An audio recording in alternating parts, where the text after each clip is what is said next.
Dear children, in this video we are going to learn about the formation of fruit.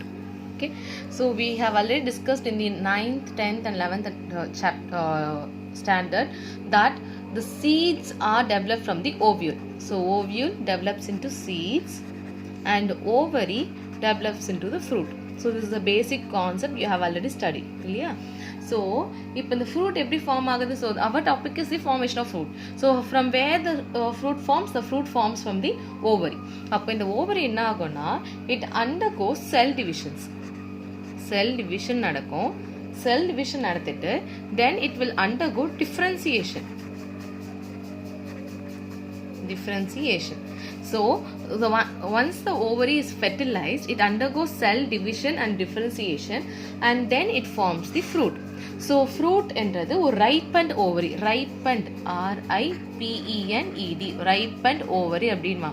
ripened அப்படின்னா நல்லா முதிர்ச்சி அடைஞ்சது. ஓகேவா? well matured ovary is called as fruit. Okay, அந்த well matured என்றதுக்கு we use a term called ripened ovary. Okay, then the wall of the ovary develops into the fruit wall. So wall of ovary, அந்த ஓவரிக்கு மேல இருக்குல்ல, அப்போ wall அது என்னவா மாறும்? wall of fruit மாறும். wall of fruit na enna artham? The skin of fruit.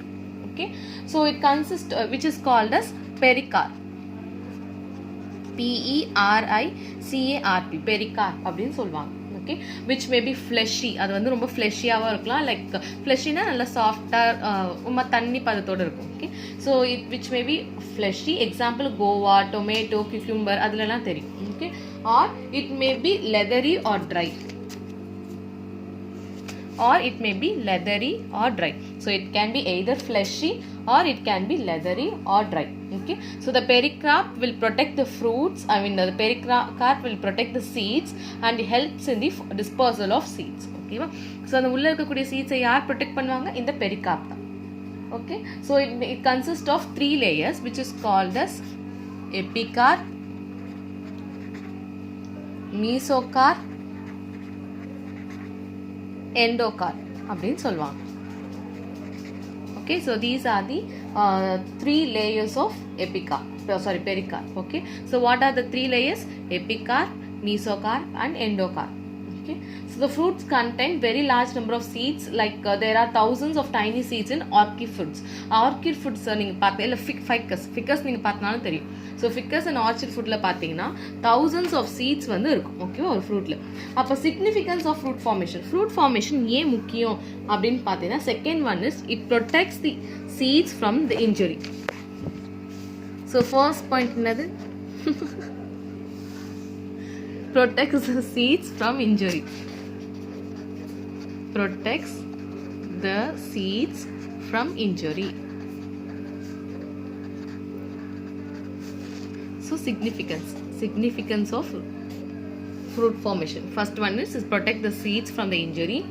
Second one is the fleshy fruits will be eaten by the animals. So animals மூலமா dispersal of seeds will take place. Dispersal of seeds. அப்போ fruits இருந்தால் தானே அதை வந்து animals சாப்பிட்டா தான் அவங்க எங்கே போயிட்டு அவங்க ஃபீக்கல் மேட்டர் ரிலீஸ் பண்ணுறாங்களோ அங்கே அதோடைய சீட்ஸ் டிஸ்பர்ஸ் ஆகும்.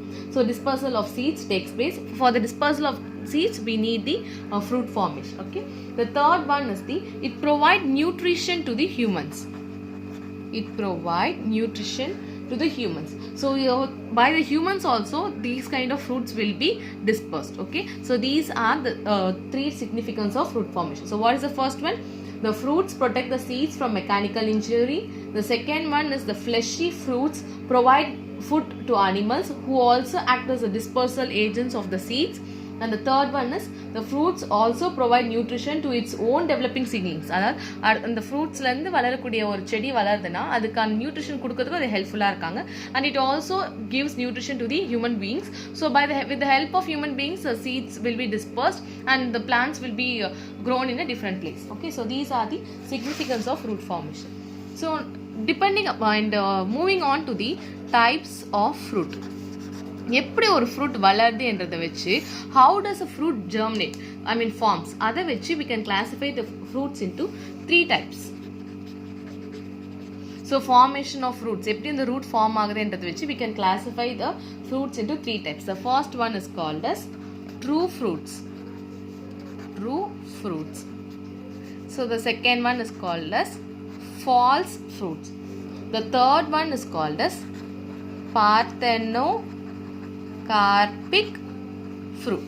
Okay, so true fruits அப்படினா the fruits will be formed from the ovary of flower but not associated with any carpellary part. அதாவது the fruits எங்கந்து டெவலப் ஆகுமா? only from ovary. இருந்து மட்டும்தான் இந்த ஃப்ரூட்ஸ் வந்து டெவலப் ஆகும். அந்த பூவில் இருக்கக்கூடிய மற்ற பார்ட்ஸ் எல்லாம் காஞ்சு போய் விழுந்துடும். ஓகே, அதை நம்ம எப்படி எழுதுவோம்? the fruits will be grown or the fruits derived from the ovary of a flower. ஃப்ளவருக்கு ஓவரியிலேருந்து தான் வளரும், but not from the other நான் கார்பலரி பார்ட். அதாவது அந்த கார்பல் தவிர அந்த எதழு, அதுக்குள்ளே இருக்கக்கூடிய அந்த ஸ்டிக்மா ஸ்டைல் எல்லாமே வந்து ஒதுந்து கீழே விழுந்துடும். Okay, so such kind of fruits is called as true fruit. Example, mango, tomato. So mango and tomato is an example for true fruits. Okay, false fruit அப்படினா the fruits are derived from the ovary along with other accessory floral parts like thalamus. So ovary plus other floral parts. So இது first one என்னது? ஓவரிலேருந்து மட்டும் தான் வளரும். ஆனால் இதில் falls ஃப்ரூட்டில் பார்த்தீங்கன்னா ஓவரிலேருந்து வரும், மற்ற பார்ட்ஸும் இன்வால்வ் ஆகிருக்கும். ஃபார் எக்ஸாம்பிள் தலாமஸ் உங்களுக்கு ஞாபகம் இருக்குன்னு நினைக்கிறேன். ஒரு செடி அப்படி நம்ம எடுத்து இந்த பூ பார்க்கும் போது இப்படி ஒரு ரீஜன் இருக்கு இல்லப்பா, இங்கே தானே ஓவரிலேருந்து தானே இப்படி வரும். ஸோ இது இங்கே வந்து பார்த்தீங்கன்னா பெட்டல்ஸ் வரும் இல்லையா? ஸோ இந்த ரீஜன் இருக்கு இல்லப்பா, this region is called as thalamus. So இந்த ஓவரி மட்டும் கிடையாது, அந்த தலாமஸ் ரீஜன் மொத்தமாகவே ஹெல்ப்ஃபுல்லாக இருக்கும். ஸோ எப்போ ஓவரிலேருந்து மட்டும் ஒரு ஃப்ரூட் வருதோ such kind of fruit is called as true fruit. Ovary plus thalamus இந்த பார்ட்டும் நெசசரி அப்படின்னு சொல்லிட்டு வளர்ந்து வந்துச்சுன்னா that is called as false fruit. So the fruits will be derived from the ovary along with the other floral parts. Parthenocarpic fruit அப்படின்னா the fruits develop without undergoing fertilization. அதை நம்ம எப்படி எழுதலாம்? no fertilization takes place. no fertilization takes place. அப்போ fertilization என்றதே நடக்காம ஒரு fruit வளர்ந்துச்சுன்னா we call it as parthenocarpic fruit. Example, banana.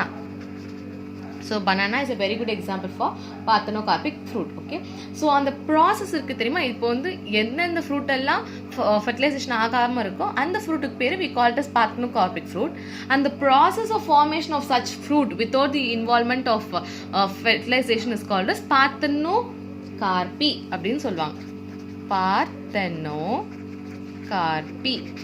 அப்போ பார்த்தனோகார்பின்னா அந்த ப்ராசஸ் இப்போ நடக்குது இல்லை, இந்த பார்த்தனோகார்பிக் ஃப்ரூட் ஃபார்ம் ஆகுது இல்லை, அந்த ப்ராசஸ்க்கு name we call it as parthenocarpy. Okay, so the process of formation of fruit without fertilization in plants is known as parthenocarpy. Okay, இது எப்படிலாம் நடக்கும் அப்படின்னு பார்த்தீங்கன்னா by inducing the growth hormones. சில சமயம் இந்த ஹார்மோன்ஸ்லாம் இன்டியூஸ் பண்ணி வளர்க்குறது. அண்ட் சில இப்போல்லாம் பார்த்தீங்கன்னா இந்த வாட்டர் மெலான் வருது இல்லைப்பா, இந்த வாட்டர் மெலான் சாப்பிடும் போதே தர்பூசணியில் நிறைய சீட்ஸ் வரும். But nowadays the seeds are reduced in number இல்லையா? சில தர்பூசணி வாங்கி பார்த்தீங்கன்னா இதில் சீட்ஸே இல்லை. ஸோ இந்த சீட்லெஸ் ஃப்ரூட்ஸ்லாம் வருது இல்லை, அப்போ அதுக்கெல்லாம் யார் காரணம்? This parthenocarpic process. அப்போ அந்த சீட்லெஸ் வாட்டர் மெலன்லாம் எதுக்குள்ளே வரும்? they are called as parthenocarpic fruit.